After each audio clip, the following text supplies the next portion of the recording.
Physics আর ইংরেজিকে কি একসাথে করা সম্ভব? অবশ্যই করা সম্ভব। তার জন্য গুটি গুটি পায়ে চলো আমরা হেঁটে চলে যাই 1713 সালের দিকে। 1713 সালের দিকে ইংরেজিতে একটা শব্দের উদ্ভব হলো। শব্দটা ছিল বোয়ান্স। মূলত 16 শতকের শেষের দিকে একটা শব্দ বোয়ান্ট, তার সাথে CY প্রত্যয় যুক্ত হয়ে তৈরি হয়েছিল বোয়ান্স শব্দটি।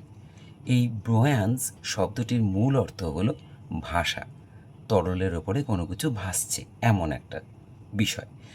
আজকের দিনে দাঁড়িয়ে এই শব্দটার ব্যবহার আমরা কিন্তু যে কোনো বৃদ্ধির ক্ষেত্রে ব্যবহার করতে পারি। যেমন ধরে নাও ট্যাক্স বৃদ্ধি, সেক্ষেত্রে ব্যবহার করতে পারি।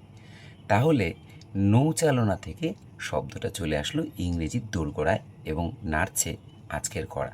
তা যাই হোক, কেমন লাগলো এরকম আরও মজার মজার শব্দের সম্বন্ধে জানতে এবং আরও ভালো করে বুঝতে? অবশ্যই চোখ রাখো ইংলিশ সহজ পাঠে। ভালো থেকো, টাটা।